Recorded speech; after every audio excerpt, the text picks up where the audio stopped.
Hello and welcome. I'm Emma and this is the 10-Minute Quilter. You join me today as we talk about how I went about finishing this lovely little scrap quilt that I started in a previous video.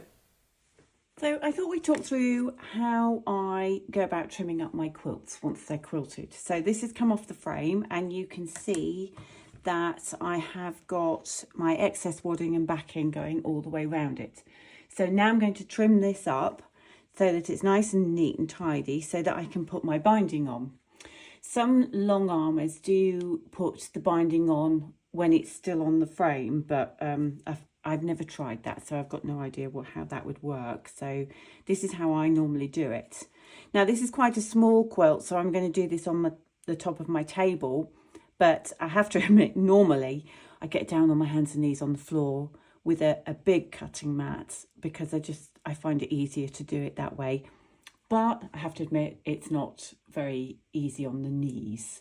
So I find that this is not easy on my back, so you can't win either way really, but it's a short process hopefully, so it shouldn't be too bad. Now I use two rulers when I'm doing this. One is my big large quilter square block. Now this one is about 16.5 inches. You don't have to have it that big, but a nice reasonably sized square ruler comes in really handy for this sort of thing. And the other one I use is just my normal sort of long ruler, and I've got my rotary cutter ready to go. Now I have basted all the way around this because it was on the frame, so all the sides should be caught down hopefully, but I'm going to try and square this up as best as I can. Now I use the lines on my ruler to find a square that will fit within some of my seam lines. So you can see that I've got some seam lines going here that look quite good, and I've got a seam line that's reasonably straight down here. Obviously with piecing and with quilting it's shifted ever so slightly, but looking at the lines of my seams on the ruler, that looks reasonably square to me. So I'm quite happy that I'm going to trim that up and it's going to be okay. So I'm going to place my hand down. Remember, keep your hand away from the edge of the ruler. You don't want to have your fingers right on the edge because that will just get too close to your blade. And just spread your fingers to hold some pressure onto the ruler, and we're just going to cut up, and I'm going to walk my hand up the ruler, just maintaining the pressure, and I'm going to trim it, and I'm going to go right the way off the edge so that I've got a nice loose bit of fabric there. And then I can take my rotary cutter and I can go straight across the top there. Now I've trimmed quite a bit off there, I've probably trimmed too much off, but that's fine. And that goes from that sort of raggedy mess to something. Oh, look how neat and tidy that looks. This is, I think, one of my favourite parts of making a quilt.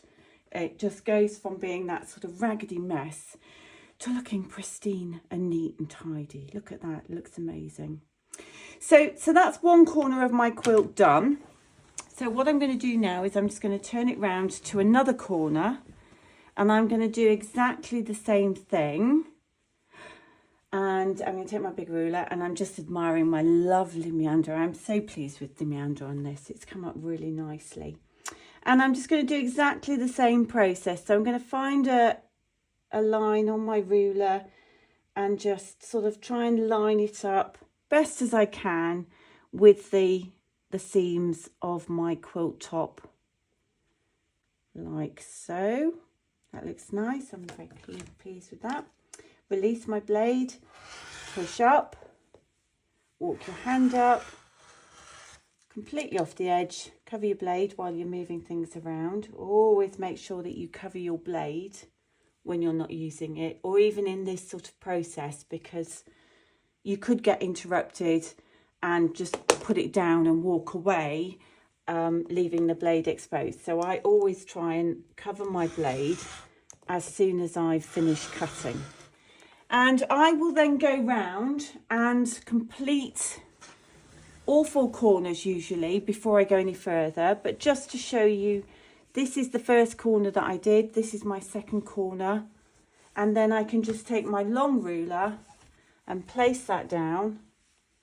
And I can then just use those 2 cuts and line them up and then just trim off that. And that's one side of my quilt all trimmed and hopefully squared up nicely. So I'm going to go ahead and do the other 2 corners and the sides just to join them up so that it's all nicely squared up. So now I'm going to spend probably 3 hours trying to decide what I'm actually going to bind it in. I have had a little look, and I did think about using just some leftover jelly roll strips and putting them together, but I think actually what I might do is just choose one fabric and use that to go all the way round to just sort of pull it all together and finish it off. Okay, I was right, so I went down a complete rabbit hole, but I found this, and I think actually that might just frame it quite nicely. It goes sort of in keeping with the red on the back. There's bits of red all the way through it, so yep, I think I'm going to go with that actually. So I'm going to give that a press, and I think there should be enough there actually. Looks like there's about 1/2 metre. It's a Macawa linen texture. So I'm going to give it a press, and then I'm going to cut that into 2.5-inch strips. So now I've got all my strips cut, ready for my binding. I'm going to join them together because I'm going to do a continuous binding on the machine. So I'm going to take my strips and open them up, and I'm going to join them together, and I'm going to use a diagonal join so that it's nice and neat. So my first strip will go down like that. My second strip will go down right sides together. And I'm going to leave a little overhang because I'm just going to lose these salvages in my join, like so. And I'm going to stitch from this corner to this corner here. Now, the more you do this, the more experienced you are, the easier it gets really. You can just pop it under the machine and you can usually just eyeball that. If you're new, then it's maybe worth putting your ruler down, pinning them together, putting your ruler down and drawing yourself a line across there just as a reminder of which way you're going, and it'll give you something to sew along when you pop it under the machine.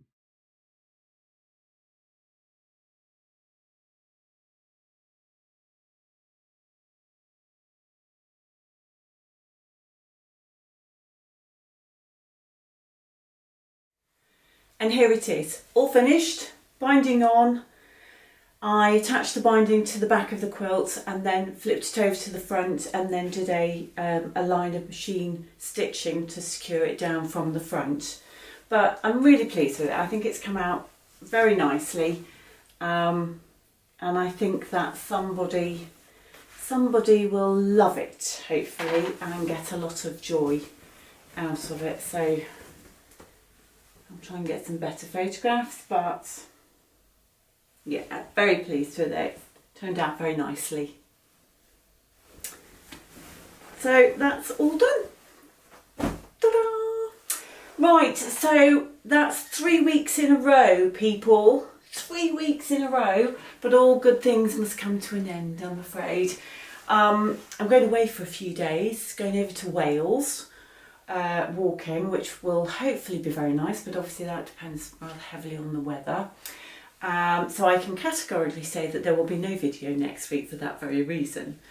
But join me next time when we talk about the story behind this lovely hand-stitched hexagon quilt. Thanks ever so much for joining me today. Hope you're all well. Take care, and I'll see you soon. Bye.